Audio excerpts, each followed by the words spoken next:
All right, we are live.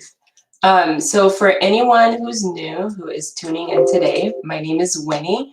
I'm a therapist and a life coach, and over the last several weekends, Kartesa and I have been having these discussions on mental health, just kind of um, having these important conversations. So today I have Kartesa with me again, of course, and we have a very special guest that I am so excited to have on with us today. So I'm going to let Kartesa introduce herself, and then we'll introduce our guest. Go ahead, Kartesa. Hello, I'm Kartesa Smith. I'm a licensed professional counselor, and I'm very excited to be here today. I'm very excited for our guest. Some Yeah, good learning experiences here. yeah. So our guest is Sequoia Hayes. I will give her the opportunity to introduce herself. So without saying much, Sequoia, go ahead and introduce yourself to us and let us know what you do, your license type, and what states you're licensed in, and all the details about your practice, I guess. Just kind of feel free to share with us what you feel comfortable sharing.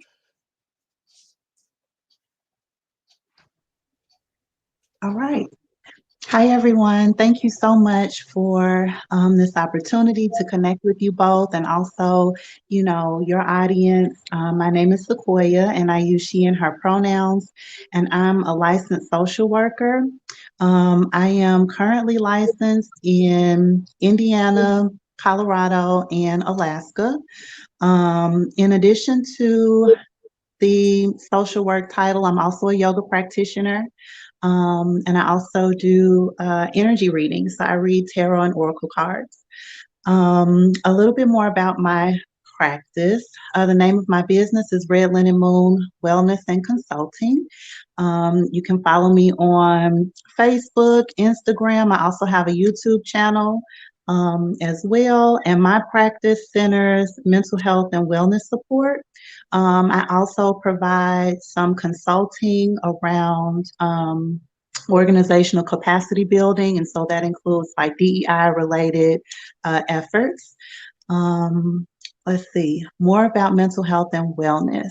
My client caseload kind of facilitates wellness for a variety of folks. That includes individuals that identify, as Black and Brown community members. The majority of my caseload, I would say, also identifies across the spectrum related to orientation. So I have a few folks that identify as straight, but the majority of my clients identify within the LGBTQIA plus community. And that includes folks that identify as trans, non-binary, and genderqueer. Some of the kind of challenges that I help folks work through includes things like depression, anxiety, a lot of complex PTSD, interpersonal violence, and also healing from narcissistic abuse. Um, let's see, what else should I say? Your work sounds so interesting. That's Like I got it. dope. Yeah, Yeah. so interesting. So I'm excited about this. I forgot to say earlier that we're actually talking about the topic of holistic wellness. So this is where Sequoia comes in because that's what her practice is focused on. I actually just shared the link to her website in the comments here for anyone who's interested in checking out her website. It's a beautiful website, lots of interesting information on there. So let's kind of get started as far as talking about holistic wellness and when you're using these kinds of different holistic methods in your practice. Like, what does that look like? What does that mean? Just kind of give us that information. Yeah, so as it relates to holistic kind of practices and integration with mental health, my kind of approach to that is in addition to the, kind of typical intake or kind of mental health plans that you construct with your clients. I also incorporate questions and also check-ins that pull in things like nutrition, social and family support is also a heavy area that I focus on, as well as spirituality. And so with the spirituality kind of component, I tie in the chakra system, so the 7 chakras and energy alignment and things like that. We talk about where there may be some imbalances and blockages there and what that might look like. And I advise on ways to work through those blockages. So with that incorporation, it connects to maybe what may be manifesting on the emotional and mental health side, and how balancing out those areas can help with, just that overall kind of support. Mm-hmm. I already have a question. Okay. Okay, so this is really weird. Just yesterday, I'm in a session with a client who starts talking about the 7 chakras, Mm-hmm. and I'm like, what is that? What does that mean?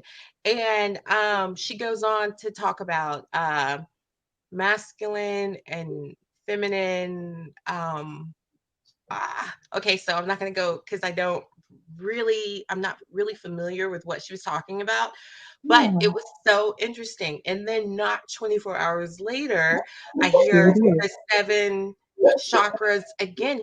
Tell me about that. What is that? What is that about?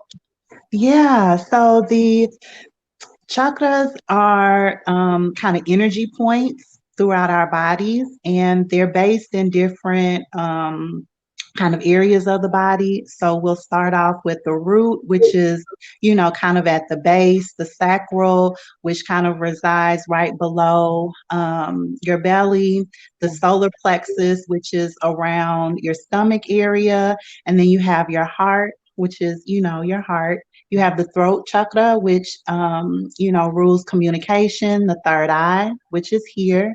And that's kind of based on intuition. And then the crown, which is related to, your head, your brain, and thought processes. We all are, kind of balls of energy. And for each kind of chakra set, if you will, that drives different areas. So the root is related to our foundation, usually family kind of issues. Sacral is related to and rules sexual, also creative energy. The solar plexus is our internal sun, so willpower and motivation, and that's the area that I kind of specialize in. The heart is related to, matters of the heart, love, forgiveness, things like that. Throat, if you're having issues with communication, standing up for yourself, voicing your opinions, there may be some blockages here in the throat. Third eye, that energy rules again like intuition, so things like agency, autonomy, trusting yourself. And then crown is related to, again, your thought processes and the way that we're processing the things that are impacting us. So if someone comes in and we're talking about again, like the throat, and they express, that they've been having issues with vocalizing how they feel, expressing themselves. We might work on ways to unblock that particular area, and then, of course, anything else that might be subsequent. That is so interesting. That is so interesting. And it also paints a picture for me of how important holistic care is, and looking at the individual from all these different aspects. And then I remember you mentioning that you work with a lot of individuals with complex PTSD and anxiety and depression. And I can see how these different holistic methods can really help with that. So as far as I guess how your process works with the intake and starting out with the clients, do you also diagnose? Like, how does that look like? Yeah, so I It's funny you asked me this too. I was talking to my supervisor this week actually about diagnosis. Because I don't take insurance, I don't heavily focus on diagnosis. If someone comes in with a diagnosis, then we work through that. If I see things that align with the diagnosis, then we work through areas related to that. Um, so Do your yeah. diagnosis, does your clinical expertise, like, does it match up with the DSM-5, or do you have Mhm. a different holistic? Oh, okay. So you're Yeah, okay. yeah, Okay. yeah, it does. It does. I just don't heavily, focus on those things. For things related to like paperwork and coming up with a wellness plan that aligns with some of those diagnoses. I don't pathologize behaviors. So we kind of focus a lot on how let me give it to you this way. So my clinical approach is rooted in the relational cultural framework, which highlights, relationships and culture and how that impacts our ability to show up um, with people, places, and things that we interact with on a daily basis. In addition to that, I apply critical race theory. I look at systems. So I look at mental health and emotional wellness from a perspective of how are our relationships, community, work environments, as well as systemic injustice, how does that impact our ability to show up, the way that we want to, related to people, places, and things. So Right. related to diagnosis, while that is an element, it's not the only thing that I, focus on, or even the main thing for the most part. It Yeah. seems as though, because of the fact that, I mean, when you put a whole nother word or make a whole new meaning to the word holistic, I mean, you're touching just about every important aspect that a person could be focusing on in their life to help heal their mental wellness, all rolled up into one. So it seems like you wouldn't necessarily need, in regards to like a clinical diagnosis, uh, to help that person, if take into effect, their systemic, Mm, the impact of systemic oppression, their family, you know what I right. mean, their uh, dietary health, you mentioned, which was, important. I mean, it's just so well rounded and all put together. I would think that whatever, mental health diagnosis that they Mm. did come in with your approach, would eventually be addressed.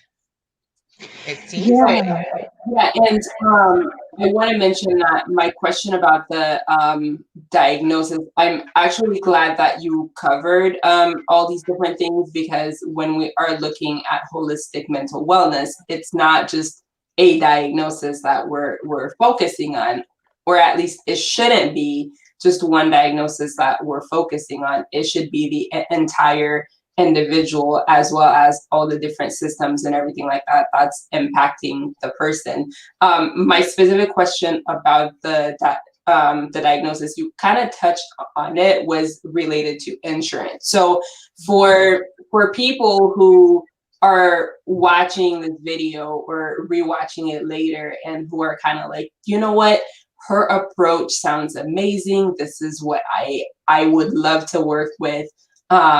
This person or a similar clinician who uses that type of approach, but I'm kind of wondering about how to pay for it. Would my insurance cover it? How do I go about doing that? So I know um, in order for insurance to cover mental health visits, there needs to be a clinical diagnosis. So with your work, have you found that people who want to use insurance to cover their visits with you, like, are they able to? If they are, how do they go about doing that? Or I guess maybe just a broader question would just be, how, if someone wants to know how to afford your services, how do they go about doing that if they want to use insurance. Does that make Yeah. Yeah, it does. So because I don't take insurance for mental health support, one of the other ways that I do provide support for folks, if they have insurance and want to go that route, if they can pay out of pocket for a service like an energy reading, so we can, kind of cover some of those things based on some of the blockages that might be coming up in the chakra system. Um, or a clinician that would want to kind of incorporate some of those things, but they take insurance, again, many of the kind of challenges that I work through are identifiable, via the DSM-5 and symptoms and things like that. So you would be able to tailor it based on how your practice is set up. One of the reasons that my approach one of the reasons that I connect and resonate with this approach and provide this to my clients is because of the type of clients that I primarily provide services for, and because of my identities as well. I identify as the Black queer femme. And so, as I mentioned before, while I do have, some clients that identify as straight, the majority of my clients do identify as part of the queer and trans community. And with that community, there have been instances of overdiagnosis, if you will, also just different kind of community and social instances that have happened that have impacted mental health and wellness. And so understanding, folks past what they may be presenting as is super important, especially for that community and the intersections of their identities. Right. Did I answer your question? Oh my goodness. Yes, Okay. you did. And okay. And what you were talking about actually reminded me of the concept of intersectionality, where what the client presents with may not necessarily be the only issue or should be the only thing or the issue or problem that we focus on. We got to take a step back, zoom out so we can see what's happening on all the different levels to look at the intersectionality of their identity, of system issues and family issues and everything like that that's contributing to the presenting problem. So yeah, that did answer my question. As far as the Black community is concerned, have you found that Black clients are receptive to your approach and how you work with clients? Yeah, I think all of my clients, definitely resonate with my approach. I tell them during our consultation, the kind of range of the approach that I bring into the table related to mental health and wellness support. A lot of them have expressed that they have had therapy with other folks before, and the way that, I incorporate those things as well as, what's happening currently and how that impacts, our community, especially my clients that identify as trans.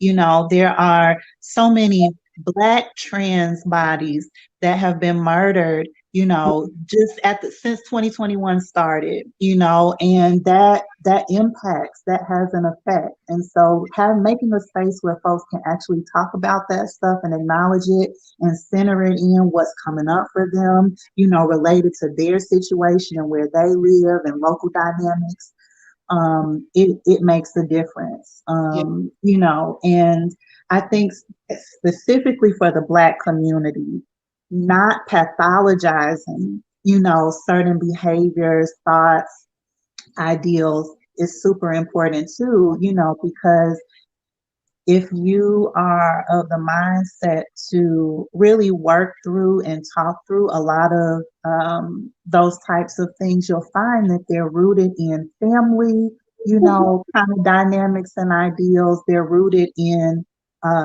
poverty mindset, lack mentality,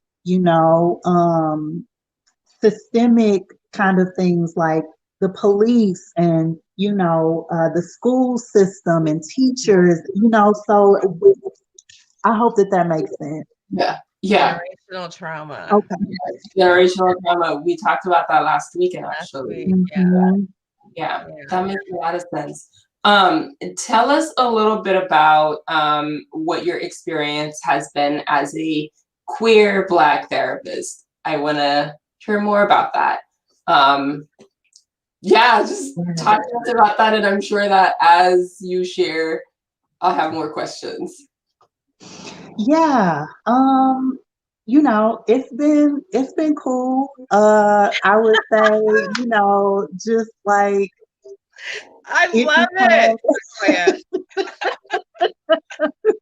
I would say it becomes apparent just in certain spaces, and for the most part, a lot of the times it becomes more apparent in Black therapists or just Black spaces, because of that intersectionality piece. A lot of times I get hit with the, we're open to everyone kind of perspective, and that aligns with, a lot of things that our white counterparts say in the same type of spaces, and so for me, it has been an experience where at times I've had to compartmentalize certain aspects of myself, and as a Black femme identified body, gender a lot of times shows up that way, and the kind of stereotypes that are assigned to my body because of the way that I present and things like that. And then you add the queerness on top of that, and there's more, compartmentalization that happens at times, and that's in the sense of having to bring that identity to folks' awareness. Like, we're here, we matter, like, and our perspective and what we need is a little bit different. So I just want to make sure I understood what you're saying, because I think that you just said something. You mean that because of the way that you physically look, that sometimes your queerness gets overlooked, and that's something that you have to bring to the forefront. Like, okay, well, I also am queer, so just because I present this certain way, we still need to be aware of all the dynamics of me as a person. Right? Absolutely. Yep. Okay. Yeah, That's I it. completely 100,000% agree with that. I think that that's great. And I think that we should all be more aware of that, just even with like identification of like pronouns, just because someone presents a certain way doesn't mean that they're, comfortable with whatever label that you assume to put on them. And that, I mean, it goes deep as Black stereotypes, that sometimes get put on Black people by white people, so I think that Definitely. that's good to like identify. Yeah. I didn't mean to interrupt, but I just wanted, because that No. was a powerful point that you made. And I just, you were like, because I am a woman and because I am feminine, and, we can all see that, with looking at you. It wouldn't come to mind that you might have a different identification unless you presented it. Looking at Mhm. me, you wouldn't come to mind that I have a different identification unless I would have to tell you, Winnie, the same, looking at her, there might be identifiers about her that we wouldn't be able to identify just by looking at her. So it is very important to make that known, and it is very important for people to know that just because it's not apparent or just because it possibly looks apparent doesn't mean that you should automatically assume, basically stereotype So Yeah. anyway, Yeah. go ahead. So Sorry. Definitely. No, yeah. That's super important, and just that intersectionality piece is critical, because of course it extends out further than gender, sexual orientation. It's also about, um, um, and being an able body, also education, economic status, like all of those things, right? Like, and so the Black identity is not a monolith. The Black woman identity is not a monolith. We all don't resonate under these stereotypes and assumptions and ideals and things like that. We are way more expansive. We don't just exist within these boxes, and that includes Black women identified bodies too. Mhm. Yeah, that was just a beautiful summary to intersectionality and the importance of just being mindful of all of that. So with that said, I feel like we've talked about a lot. I'm not thinking of other questions. Kartesa, were there other things that you wanted to ask that we haven't covered yet? The idea of holistic treatment, it seems like that's a theory. That's like a therapeutic theory, right? That's like you can use holistic as a therapeutic approach. Mm-hmm. And I just kind of wondered why we wouldn't be able to bill insurances for that. So maybe someone that wanted to get access to someone or a clinician like Sequoia and her approaches would be able to have access to that. I just kind of was thinking, like the holistic approach is definitely like clinically, empirically proven. And we've had psychologists in the past and therapists in the past that have done it. So I just wonder, why it's not more supported. And I think that that's unfortunate because it could be beneficial. Yeah,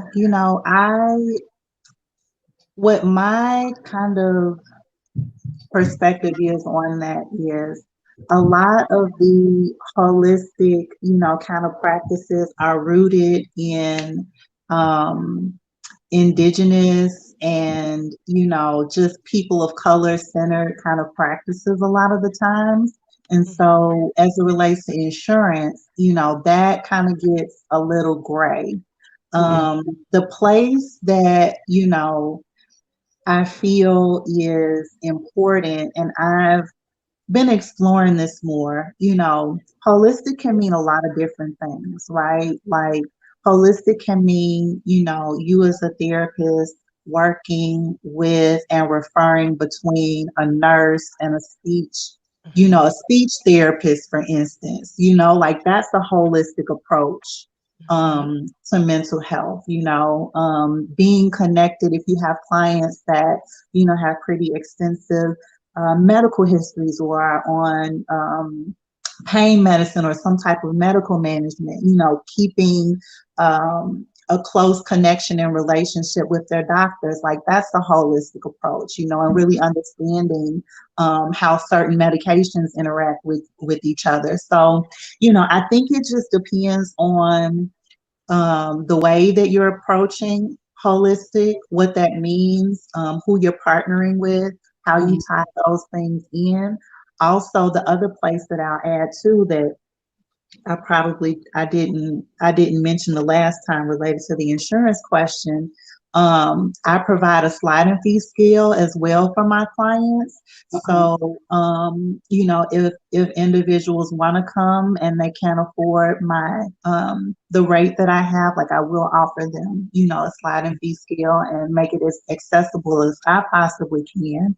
I also, have different kind of donation and funding opportunities so that, that sliding fee scale can be offered more often, and I can supplement, the cost for that. So that's a holistic approach, so it really just depends on what works for you as a therapist, because we also have to make a living as well, and, Right. do the things that we need to do, as well as, not just our kind of daily lives, but also be able to, pay for different opportunities that help us keep up our own education and, Yeah. to help folks. So, Yeah, and help us keep up with our own mental yeah, well. yeah, So, and I really like how you said that. Right. Yeah, yeah. We have a comment that we're gonna bring in to hear what your response to that is, Sequoia. So Baskerville says, "I'm looking at you. You look like a her or him. I'm addressing you as such. I'm not looking to be politically correct. And I don't think the person in question should take offense to that. You can always correct me if I get it wrong." So I guess part of that question, perhaps for you, Sequoia, is what is your reaction when someone gets your pronouns wrong? Or maybe they just don't necessarily know how to address you as, but they kind of address you the way that you're presenting. So you're presenting as a woman, you're presenting as a she, so they address you as that. What is your reaction if that person gets it wrong? yeah. So pronouns are an identification based on how the person perceives themselves and that they identify, not someone else. And so when you kind of say that I'm presenting as a woman, like what does that mean? Are you saying that based on my clothing? Like, and so clothing doesn't have a gender to it. Mm. And so, the person that is the person that is kind of responding in a way that the other person shouldn't be offended, that's not, I can't say that. I can't say what should offend someone and what shouldn't. And so if you make a mistake related to someone's pronouns, you ask them, and just say, I'm sorry. Can you just please tell me what your pronouns are? That's Mhm. it. And then you move on and they'll tell you.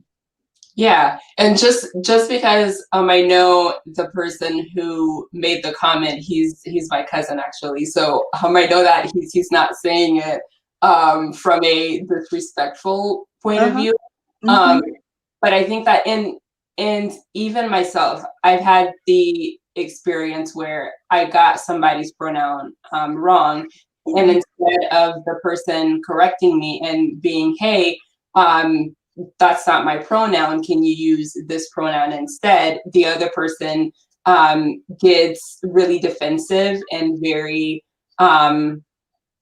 offended, for lack of a better word, and it becomes kind of this discussion of, well, you're intentionally disrespecting me, you're not respecting my pronoun, and like that kind of combative response I get. So Mm-hmm. I think that I'm assuming this is where he's coming from with that, simply because I know that I've had that experience. And So I do understand that, not to jump in on you, but I do understand that because that same situation has happened to me. I've misinterpreted someone's pronouns, and they became very offended, very defensive, and I immediately went to apologize because, like I said, or like I feel, it's not something that is intentionally done. Like that person has to mhm,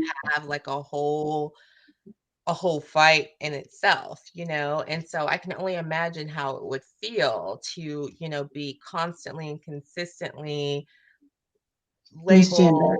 Yeah, Mm-hmm. yeah. Mm-hmm. So I can understand like how the mind would be like,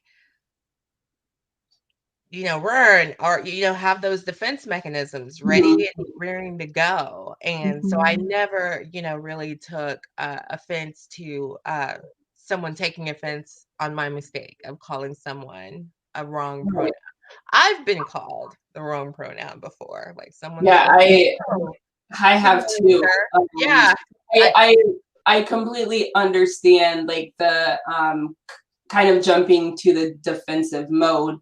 And at the same time, I wonder if maybe the question can also be, how can all of us approach this in a way where we're all being respectful to each other? So if I get your pronouns wrong, like earlier before we went live, I was asking you, Sequoia, like, please correct me. Like, if I'm getting your pronouns wrong, let me know, because I don't want to offend you. It's not my intention to offend anybody. And so, I mean, if on the other side of that, the other person gets super defensive and you don't correct me, then it's like, I don't know how to, correct this. If I don't know what to say. I don't know what to do.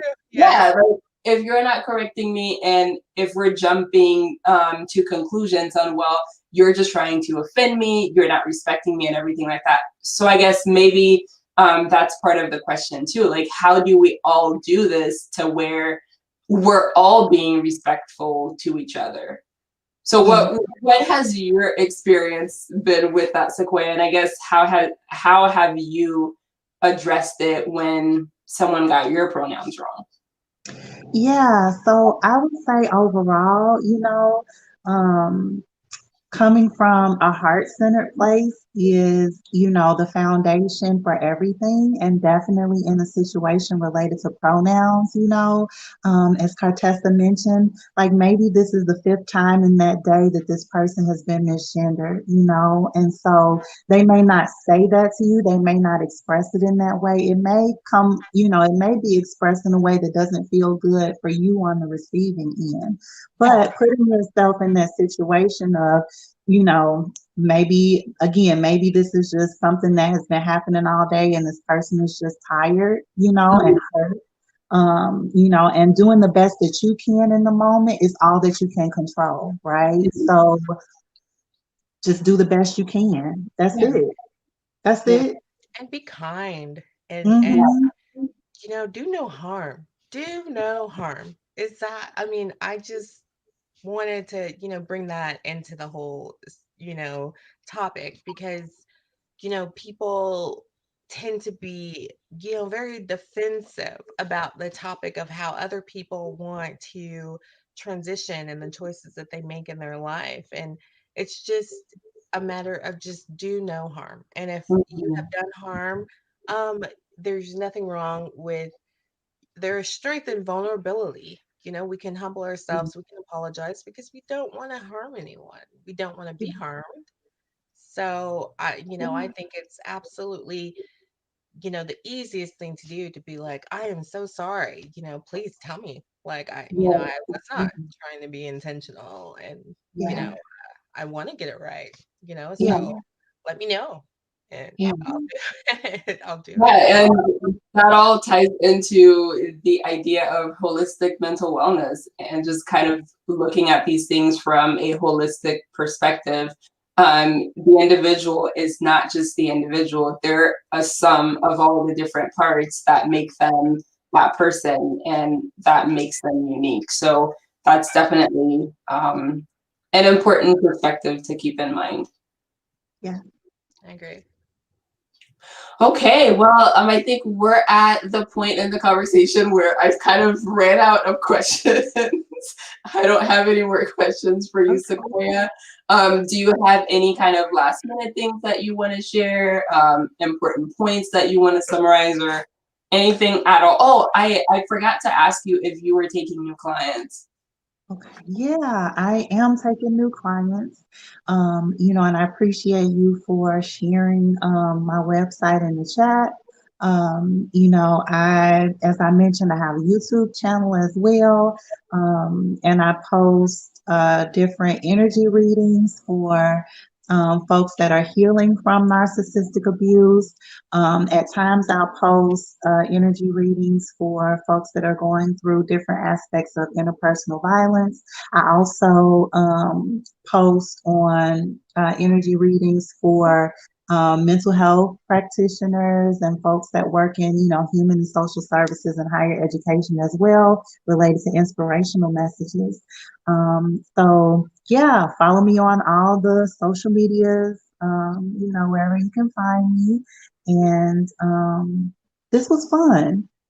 Yeah. Thank you for joining us. Maybe we should do it again sometime soon. Oh, it would be my pleasure. It would be my pleasure. Awesome. Yeah, All right. Well, thank you so much. Thanks, Kartesa, and thanks everybody who watched the live and who's going to be rewatching or who's going to be watching the replay. So thanks and bye. Thank you, ladies.